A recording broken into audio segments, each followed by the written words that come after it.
Good evening, Drew. I was worried you weren't going to pick up.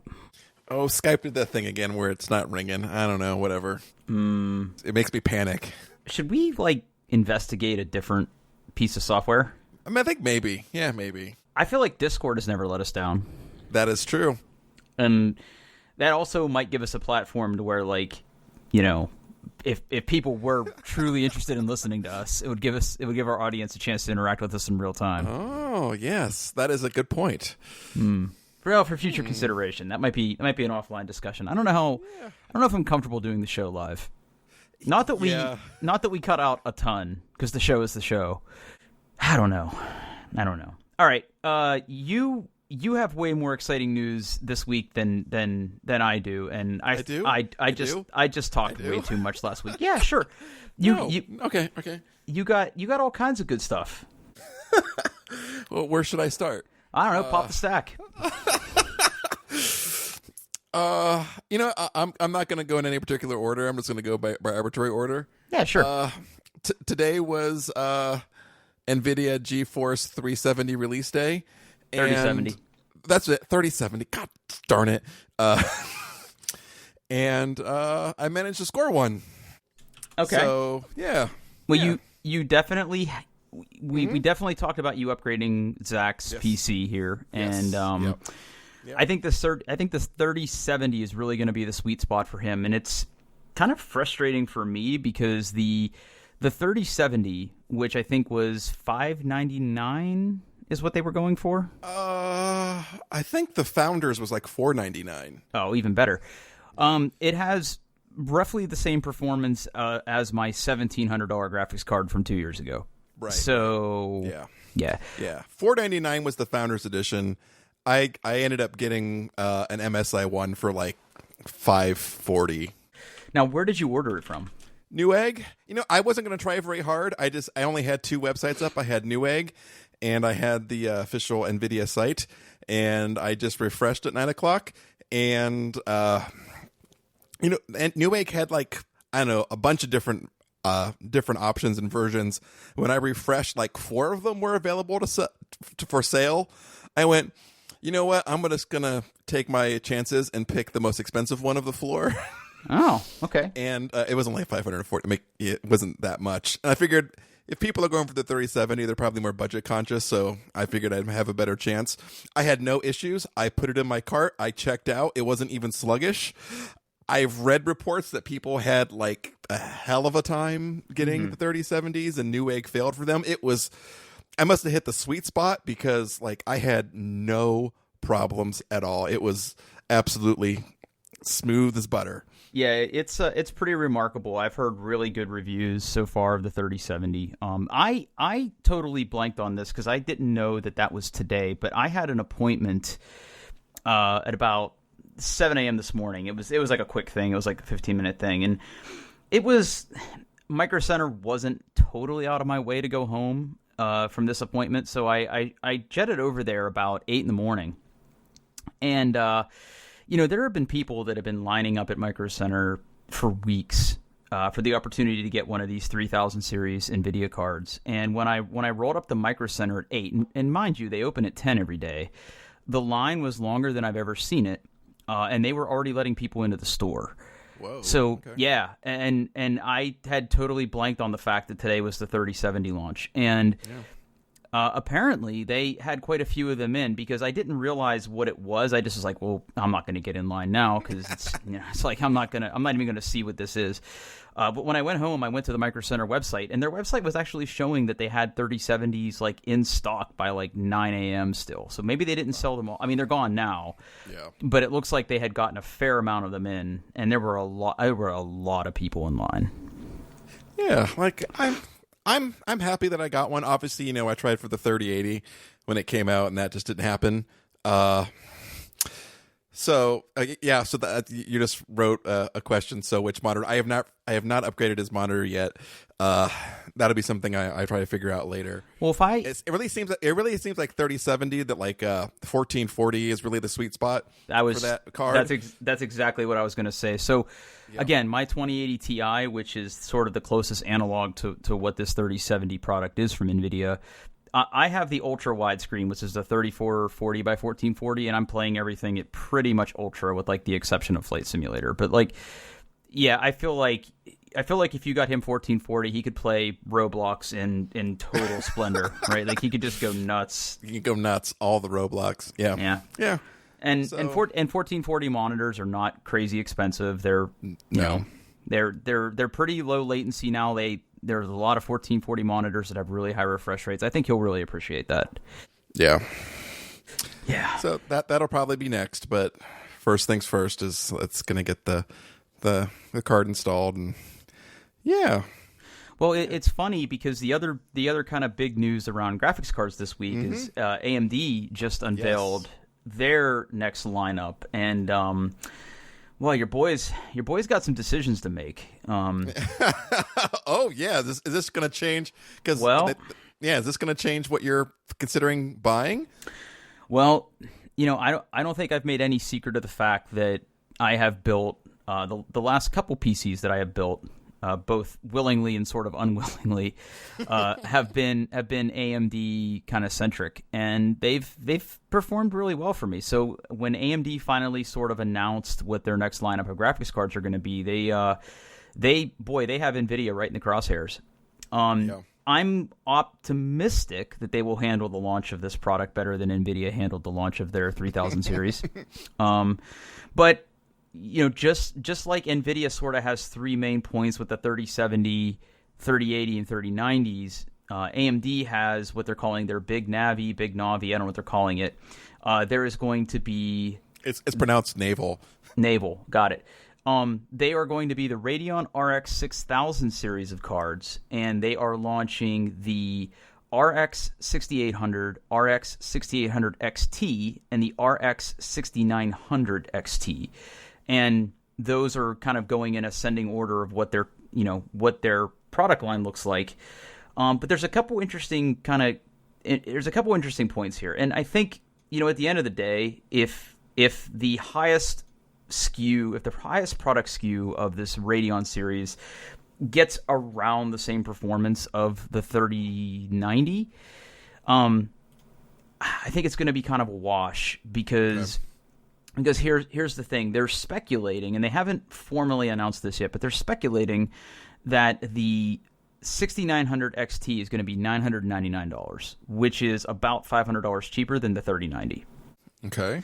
For roughly the same performance. Now, the downside there is Nvidia's drivers game is really strong. Like they do a lot of cool stuff with their software and taking advantage, like really using the whole hog of the video card. Like they really do like the real time ray tracing, and they do DLSS for the super sampling stuff, and really doing some image processing. The streamer integration is just.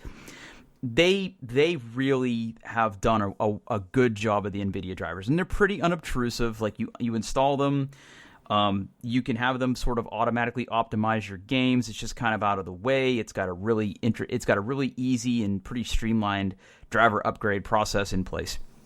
AMD, on the other hand, has had really spotty issues with their drivers, and I even recall that back when I was using AMD graphics cards back in the day, like you were getting like Bonsai Buddy in there with the driver installs. Like you were getting some bloatware with the drivers. I never really understood. That's not good.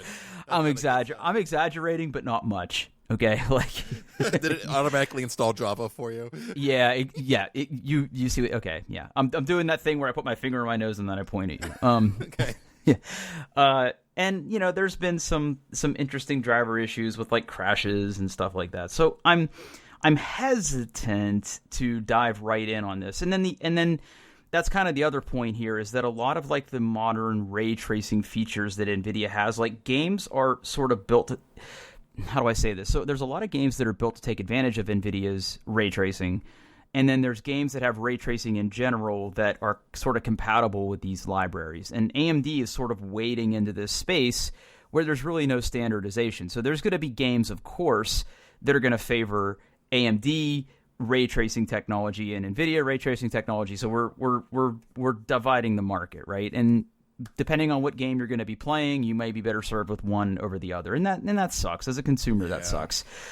But if I were looking for ray tracing, if ray tracing was the one thing when I was like going down my pros and cons list, I would probably still go Nvidia here, just because I feel like they're doing some really, really smart stuff with their software. And maybe AMD is too, and we just haven't seen that yet. But that is sort of what I'm favoring.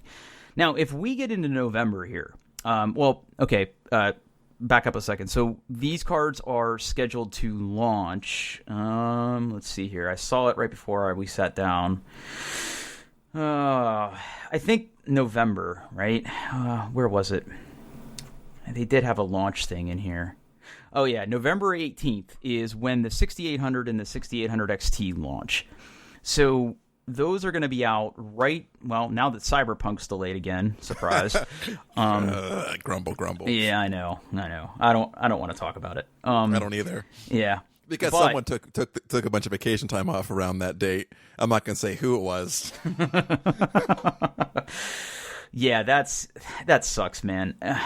I've been burned on taking time off for video games before. I've officially outgrown that myself. But anyway, but I do find it interesting that the reason that they did sort of push that back was they sort of realized that they're releasing this game on like 9 platforms at once. So it turns out, yeah, it turns out that's not easy to do when you're not a super big studio. But I trust that they'll get it right. Anyway, the 6800 series of cards comes out on November 18th, and the 6900 XT comes out December 8th. So as far as I'm concerned, like right now, like October 29th, Drew, is putting Nvidia on the clock.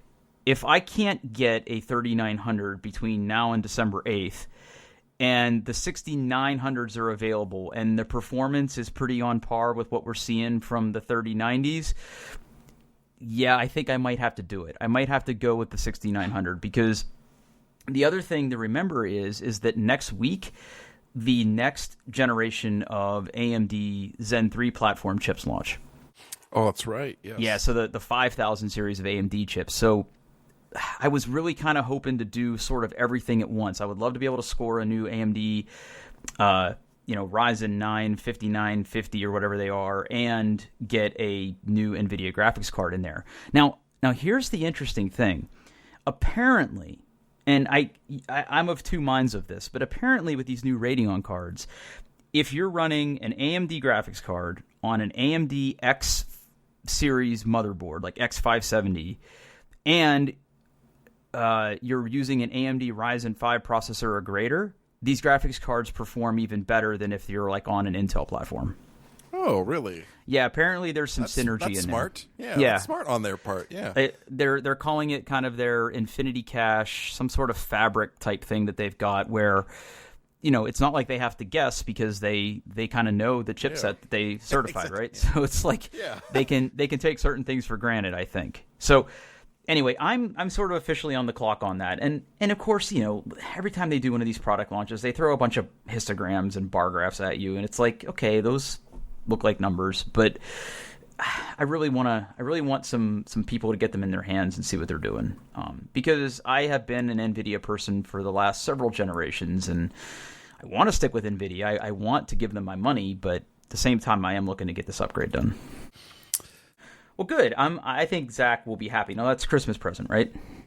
No, he'll get that right away. Oh, wow. What a good dad. Yeah. It's cool dad. There's no point waiting on this one. He got it. He knows I bought it. I told him this morning when he was getting up for school that I got it for him. So he's already pretty excited. So. Oh, man. Dad of the year. Yeah, and I even got like a tracking notification. So like my order's real. So I don't have to worry about that anymore. So, yeah. Wow. Yeah.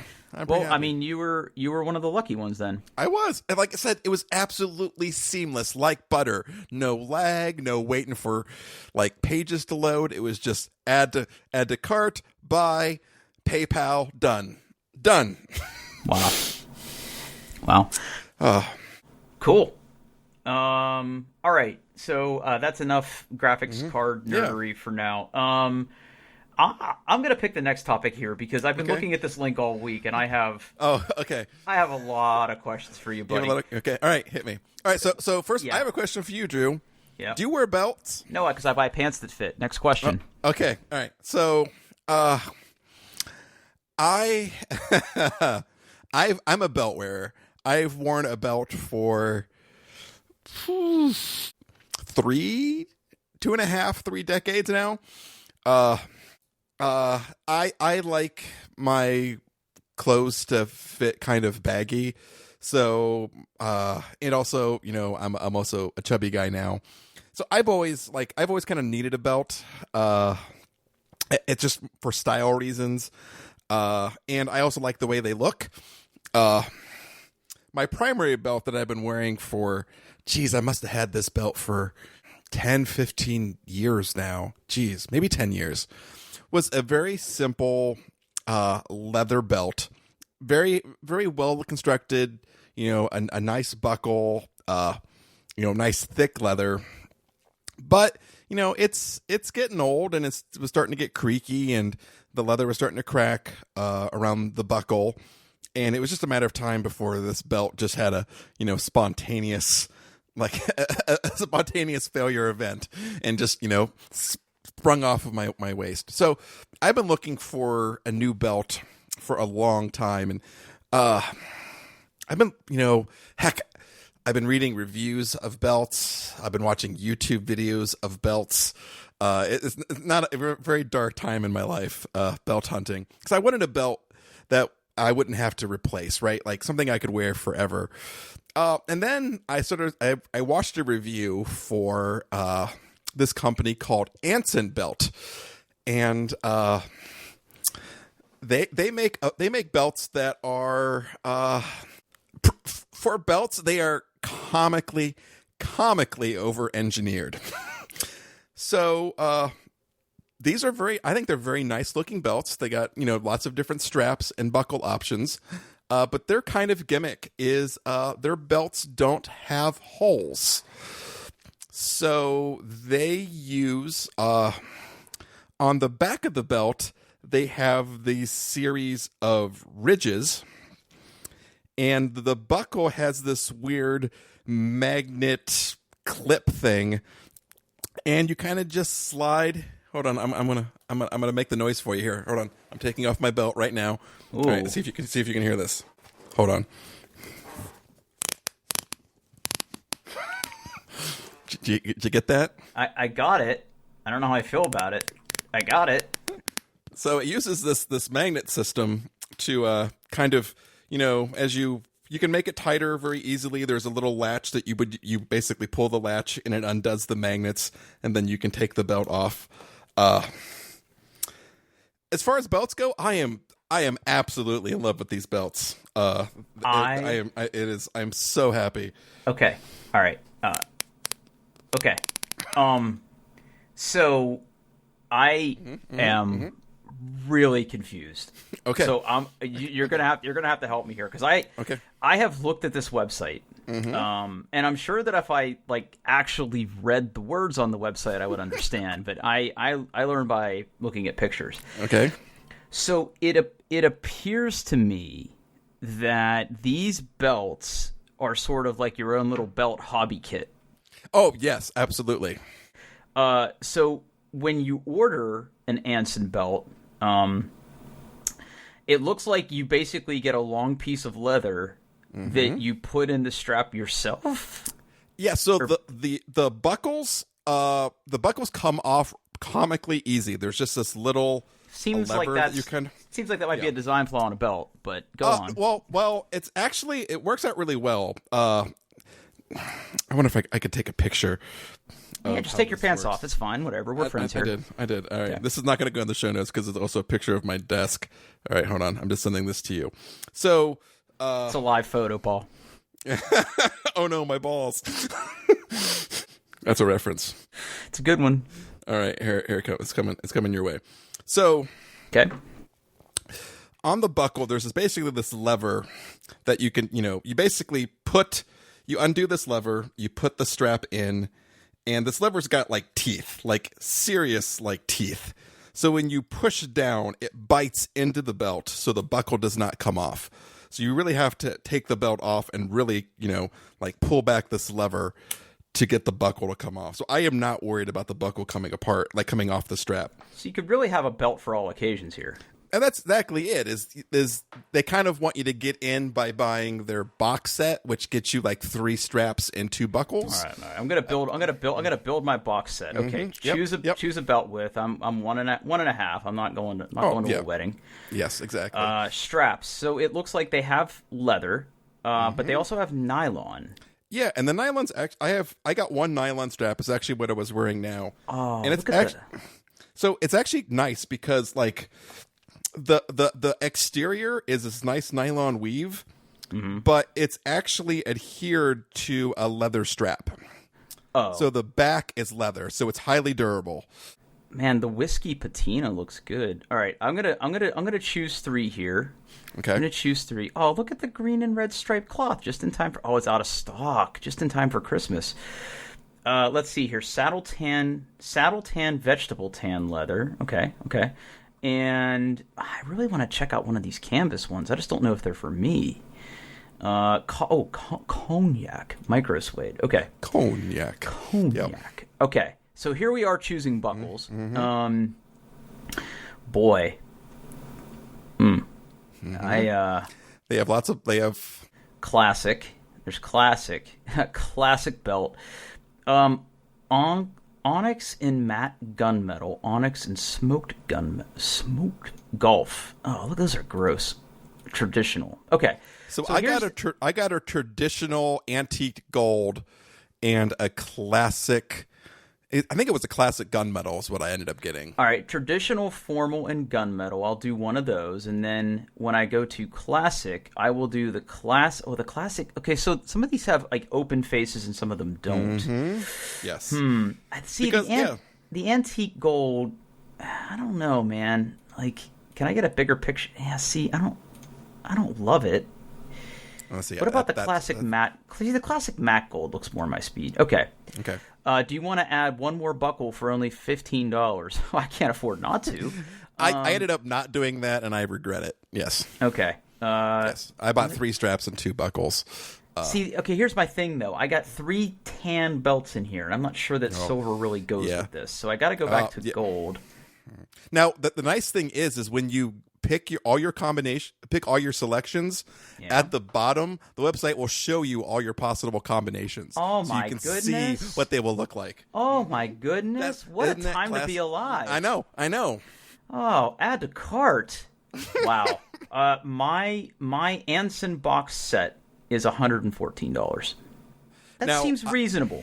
Yeah, for 3 belts and 3 buckles, you can mix and match. And I'll tell you, the box that these come in is top notch. Like, it is a high quality unboxing experience. And these belts don't have holes, huh?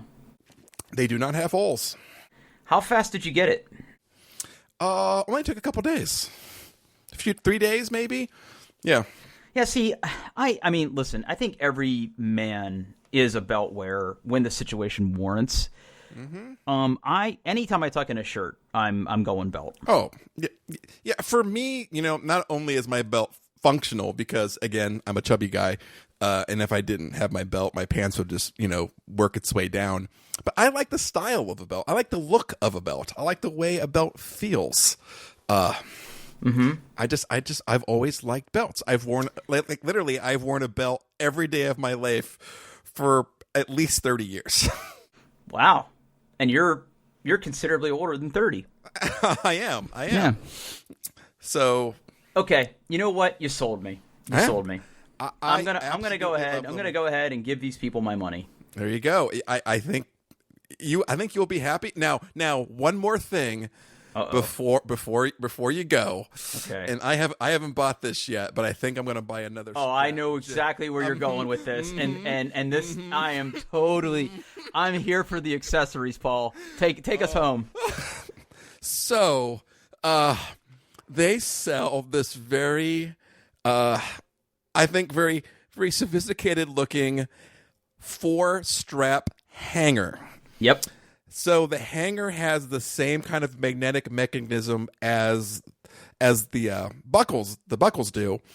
So you can just basically put the end of your belt into this holder, and then your belt will suspend in your closet. God, it looks so good. I actually so good. Mm-hmm.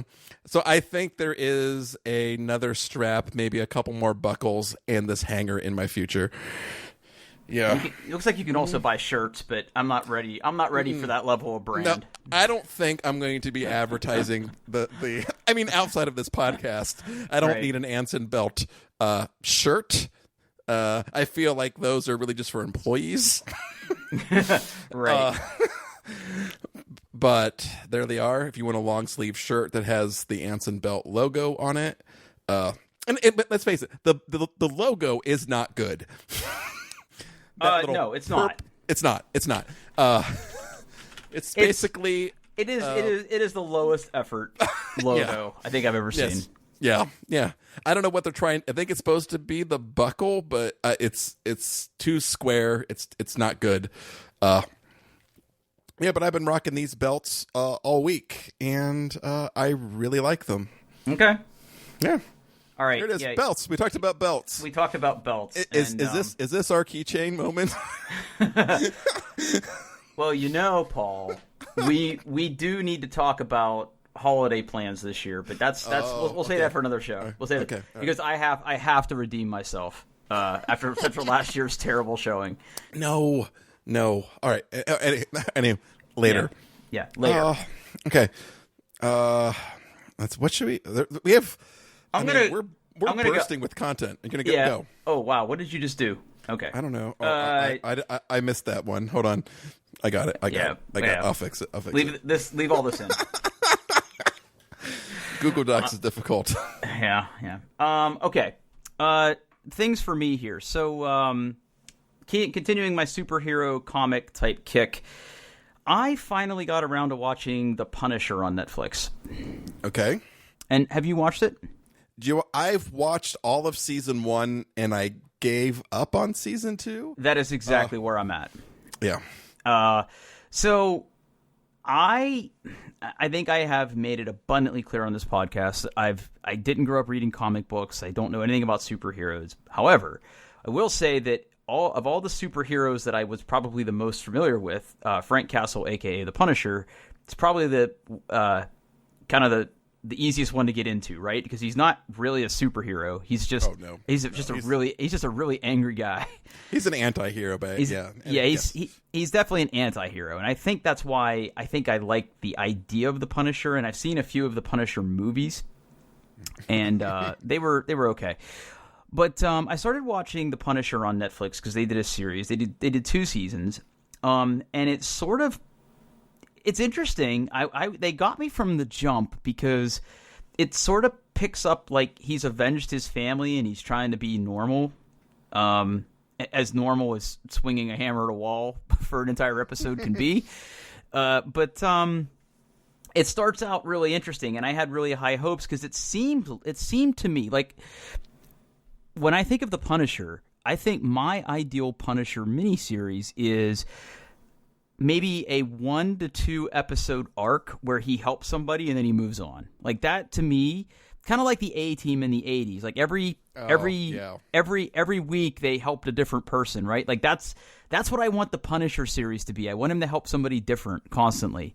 But they sort of weave this story through season 1 that you really have to suspend disbelief a few times to sort of buy in, but the moments that it gives you, I felt was worth it. I was pretty overall satisfied with season 1, except for the ending. I don't understand, other than they want some people to come back for season 2. I didn't really understand why the ending was the way that it was.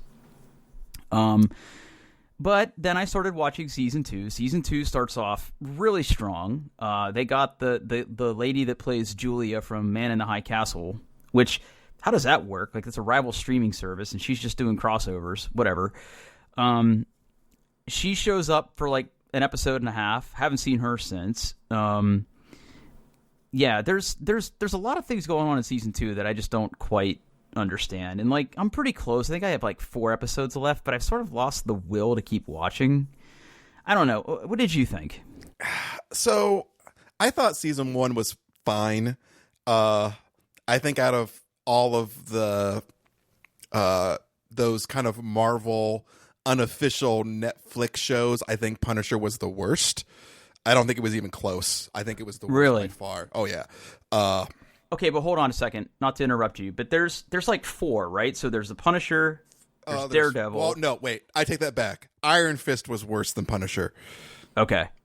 So there's... it was literally so bad I forgot about Iron Fist. Yeah, so there was Daredevil, Luke Cage, Jessica Jones, Iron Fist, Punisher. They also did the Defenders, which had Daredevil, Luke Cage, basically everybody but Punisher in it, and that was fine. Out of those, like, Daredevil is the best by far. It's not even close. It's just, I heard it was good, absolutely spectacular. Luke Cage was also really good, but it's a lot more comic booky. I did watch season 1 of Luke Cage and I loved it. Yeah. Loved Luke Cage. I love Luke Cage. He's a great character. Jessica Jones, they did 3 seasons. The first one was good. The second one was meh. The third one was awful. I'm also not sure I finished that one. But like during this time, like the second season of The Punisher and the last season of Jessica Jones is when Netflix went, hey, you know all these Marvel shows you love? We're going to cancel all of the middle fingers were out. So at that point I was like, I'm not like, no, even Daredevil was good, but they just canceled all of them. Well, I don't think it was Netflix. I think it was partially Marvel not wanting to keep it going. Who knows? It was like right after Disney bought Marvel, and like they kept it going for a little bit, and then they stopped. But no, like I think the actor they got, what's his face? John Barenthal. Yeah, I think he was a great cast for Punisher. Yes. I think he really nailed the role. I think his acting is what saved the. It took the first season was good. I mean, it was fine. It was enjoyable. Like B-. But yeah. I think like without his acting, it would have been like a C show easy. I think he really elevated the first season of The Punisher, but the second season I just could not get into at all. I thought it started pretty good. Yeah, I don't know. My interest is fading pretty fast. Like I was gonna maybe watch. Like I said, I think I have like 3 or 4 episodes left in season 2, and I sort of want to just do it to get it over with, just kind of see how it ends. But the whole, I don't know. Like, can we allowed to spoil Punisher? Like, can we? Is it okay? Yes. Okay. Yes. The whole Billy / what's his name? Jigsaw is what I think from the comic is what he is, right? Yes. The fact that he didn't die in season 1. I have so many problems with. Most of all that I just don't care about him as a villain. Like he was just scummy government soldier guy. Frank Castle should have killed him because that's what Frank Castle does. Yeah. He didn't, and he also shot the the special agent in her head, and she somehow lives. Mm-hmm. And I sort of don't care about her and her problems anymore. I do think that John Barenthal makes an excellent Punisher. I like the wisecracking girl that he's with this season. The Aryan Nation turned born again, like hardcore Christian guy. I think he's a pretty cool villain. There's like these little flashes of things that are good. I really like Curtis. I think he's a pretty cool character. Yeah. I don't know. Yeah. And it's you know what though? Like this doesn't bother me, but there are other people that live in this house that have walked past the television when I'm watching this and have almost thrown up because it's very violent. Oh, and it is very violent. It's exceptionally violent and very gory. I mean, and the Punisher is the same way too. Not Punisher, Daredevil. Is it? Yeah. I mean, it's very. Like, yes, you know, Daredevil, spoilers, he's blind and he makes up for his blindness with just exceptional senses and stuff. But his other superpower is really being able to take a beating. And he takes beating after beating. But like the Daredevil, like some of their action sequences, like how they do this really elaborate set pieces with like minimal to no cuts. it's just absolutely just beautiful to watch. But again, it's also hard to recommend because like the story doesn't resolve kind of nicely, and then it's canceled. So, yeah. Yeah, I'll probably finish it, but let's just say it's not going to be high on my list. There's a lot of things I want to like watch. I think I probably will do Daredevil next, and there's a season 2 of Luke Cage, right? There is 2 seasons of Luke. Yeah, I don't think I ever watched or maybe I did start season 2 and never finished it for some reason. But again, love that show. Love that show. Okay, so you got your iPhone today. I did. Okay. And? I have been using it for 5 hours now. Okay. I love it. I love it. It's everything I wanted it to be.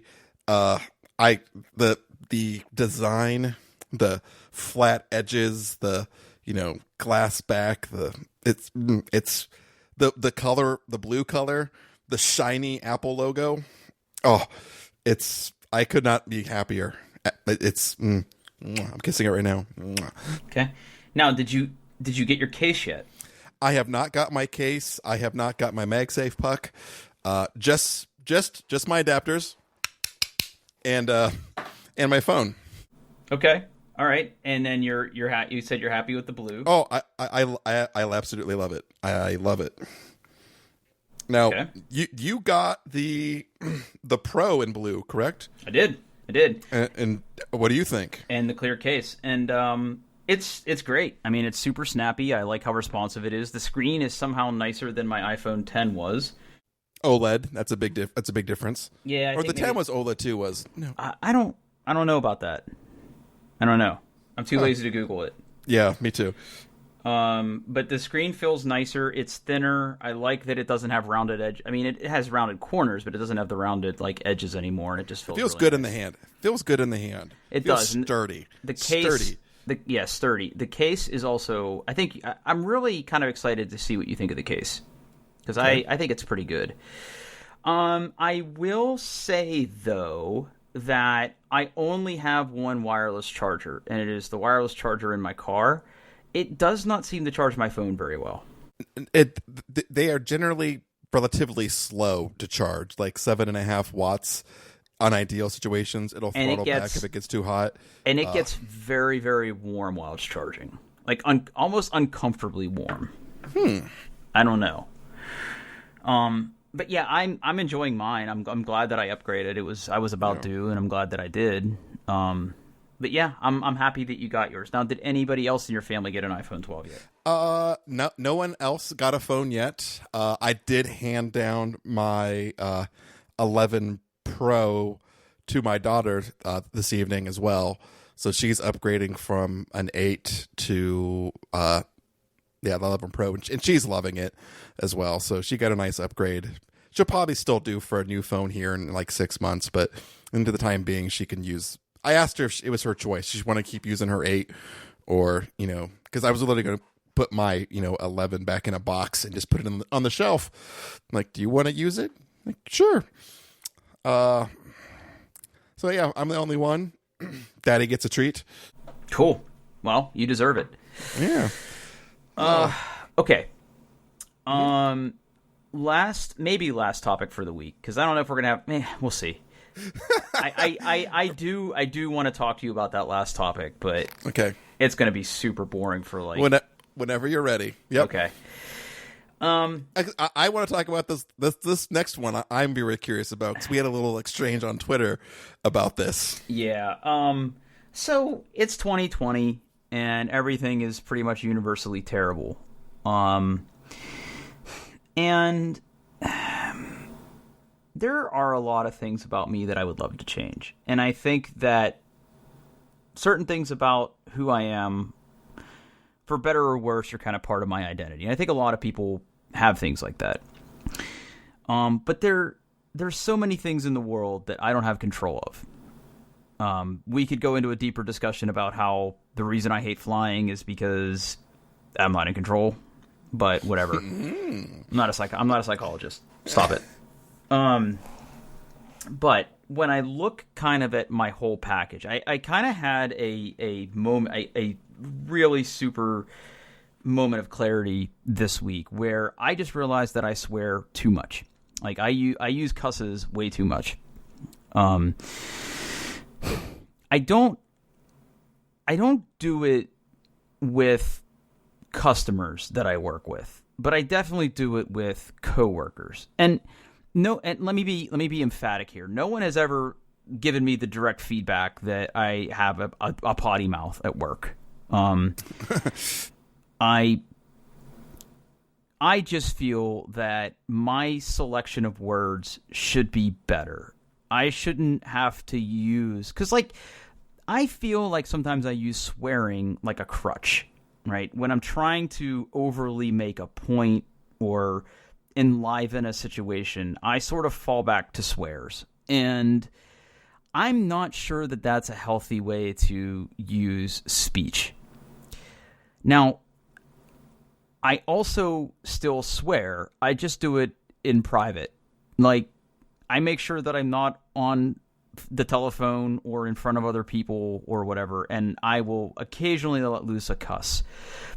But I sort of came to the realization that if I'm going to do anything to improve my situation in the year of our Lord 2020, I'm going to go ahead and try to not swear. I want to see if I can make even the smallest improvement. And I think anybody who knows me well could probably pick 100 different things that I could work on from a self-improvement standpoint that would be better for me and the ones that I love. I don't know what else I could sort of change right now. And I feel like if I can sort of look back on the rest of 2020 and say, you know what, this was the year I stopped having such a terrible mouth, I would sort of chalk that up in the win column for me. Okay. So it's equal parts. I want something to focus on for me. And I get that. And it's equal parts. I just think it's a better habit to have personally. Now you, I think, don't agree with any of that.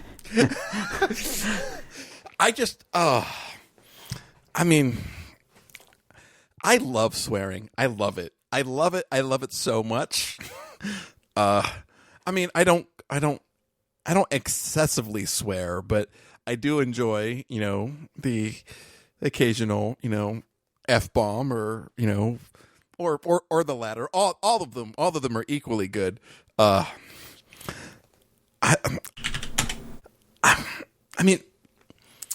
not saying that I disagree with it. I just enjoy it so much. I don't think I could give. I mean, again, if I wanted to really look at myself, there are thousands of things that I could change in my life. And I totally understand, like, identifying something that you want to change, and it gives you something to focus on, and gives yourself a nice goal, and you can. It's easy to measure because either you're swearing or you're not. I have to say you've gone 44 minutes so far and have not sworn. So I'm proud of you there. I like my cursing. I do too. Now, here's the thing. It's really easy for me to say that and not face any repercussions, but I'm putting a self-imposed set of regulations in front of me. Okay. And it is, each swear that I do is going to cost me $50. $50. Now, here's the thing. Fuck. That's well. I'm not paying that. For listeners, that one just came out of me. That was me. Well, you should really work on that. But for the 10 or 12 listeners, whatever we have, if you catch me swearing, and it doesn't necessarily have to come out of my mouth. Like if I type a tweet that has a cuss in it, like call me out, and I will keep a running total. And what if you retweet a tweet that has a curse in it, but you don't curse yourself? I think I'm safe in that case. Okay. Because I didn't do it. I am amplifying. I won't disagree there, but I'm not going to be the one cussing. It has to be me. It has to be my voice, right? So If you catch me in a cuss, call me out, and I will basically set aside $50 each time I do it. And now, this is going to seem selfish, but I hope that I don't have to pay any money because I want to be a success. Right. But if I can get through all the way through December without doing a cuss, okay, then what I will do is, as a reward, I will take $200 and I will donate it to, Paul, your charity of choice, which I think I know what that is. Oh, there's a couple of big ones. I probably go with the Ronald McDonald House. That's exactly what I was going to say. I'll do it all right here. If you get through the end of December and you put that money in, I will match it. Okay. All right. So virtual handshake, right? Okay. So on the one hand, I want to give money to that organization because I know how important it is to you. So I'm going to commit to giving some sort of money there. But if things go completely off the rails next week with Election Day, I feel like I could easily surpass $200 pretty quickly. So we'll see. We'll see. Yeah. Now, have you voted yet? Yes, I have. Okay, I have not yet. Okay. I'm gonna go day of. Okay. Jennifer and I, requested absentee ballots, and we took them to the Pickaway County Board of Elections and dropped them into the drop box yesterday. So Wednesday the 28th. So and we've tracked our ballots, and we've seen that we were processed and into the system. So yes, we have voted. Okay. Yeah, I am going to go the day of. My polling place is literally half a block from where I live, so I'm gonna go over there and just do it. I'm gonna take my mask and go over there. Yep. I'll be honest with you, Paul. I'm a little scared about this election.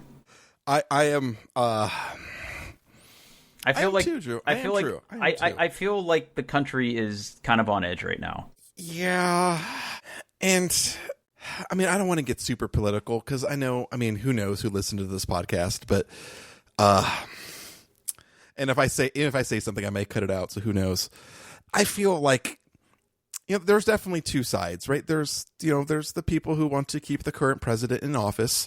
And there's others that do not.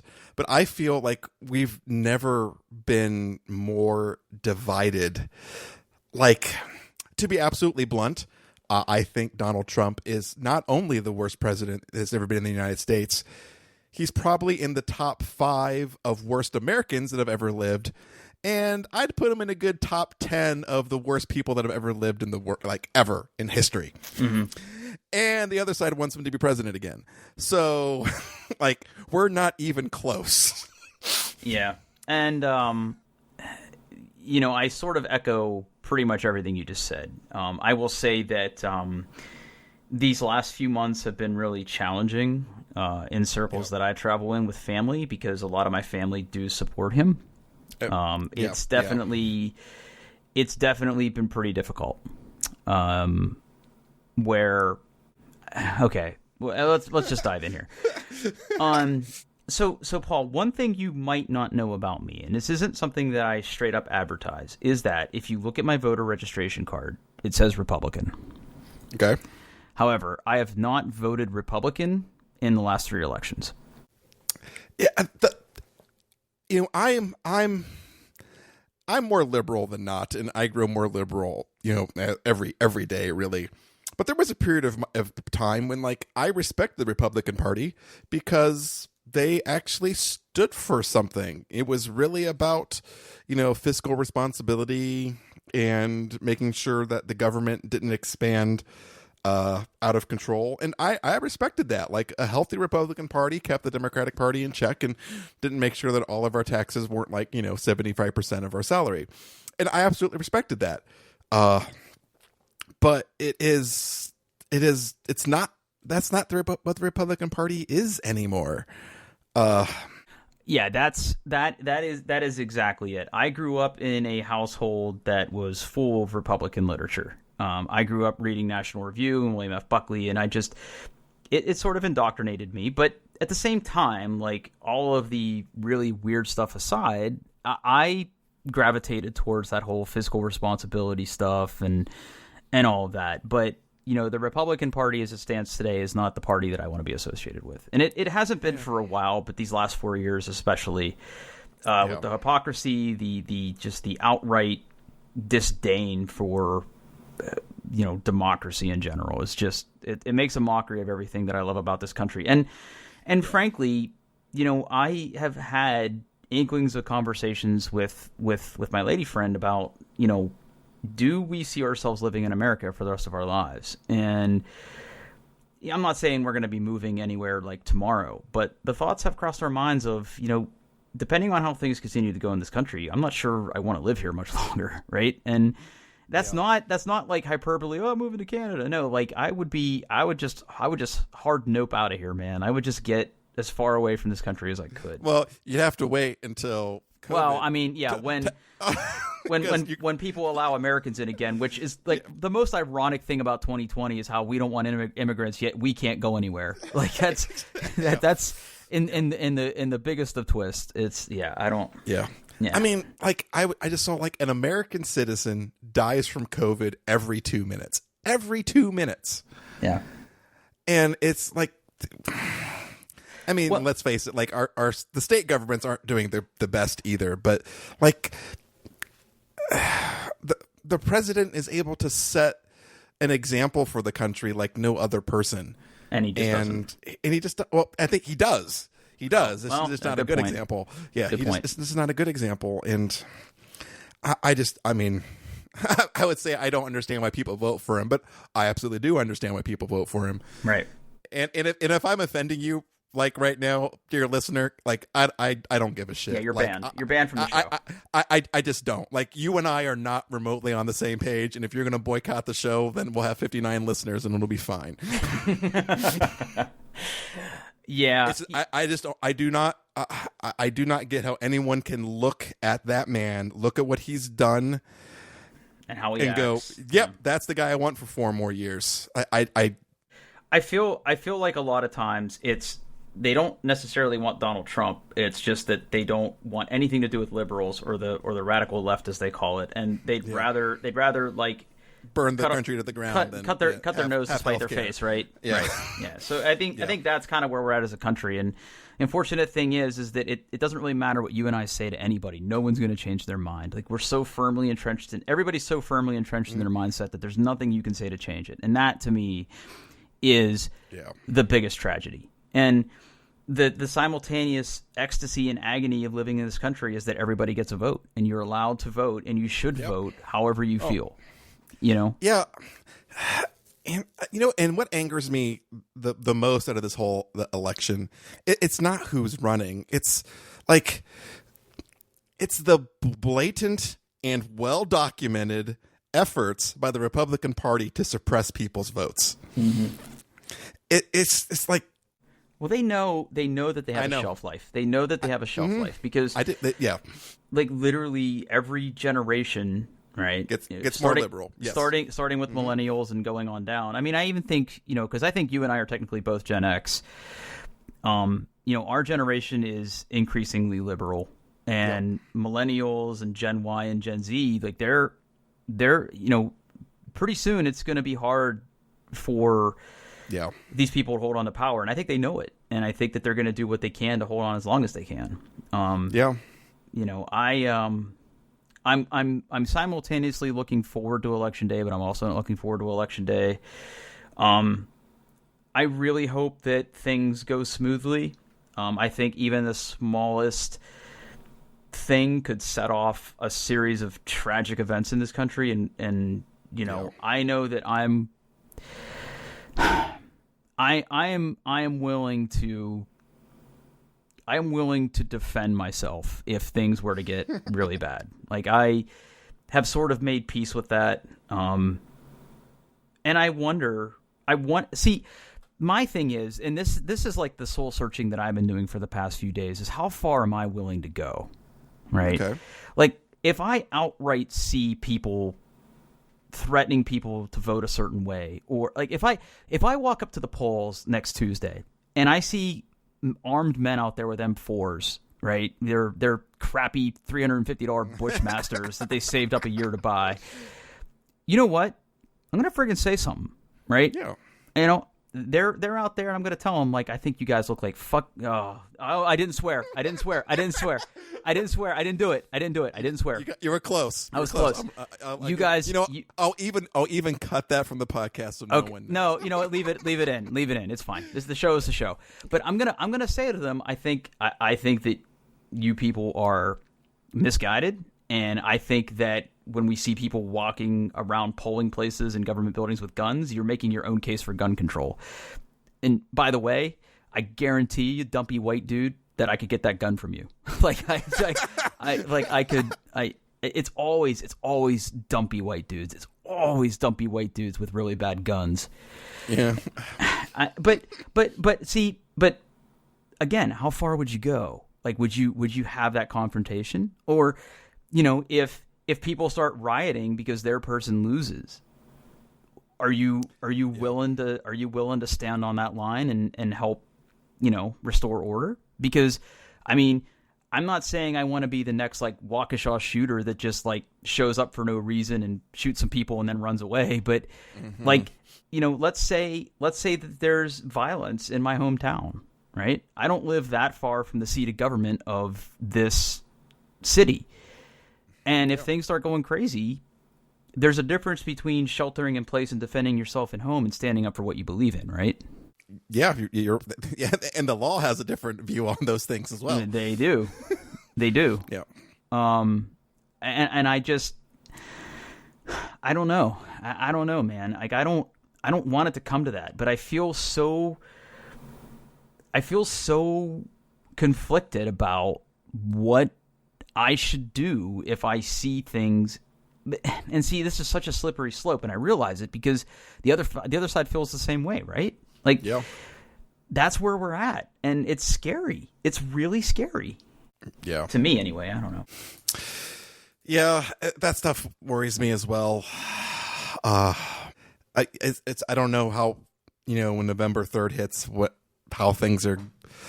Just even the business of people going to the polls and actually voting, and are they going to be able to do it safely and do it in a way where they feel they can vote who they believe in, and not, you know, what the dumpy white guy with the crappy gun wants them to vote.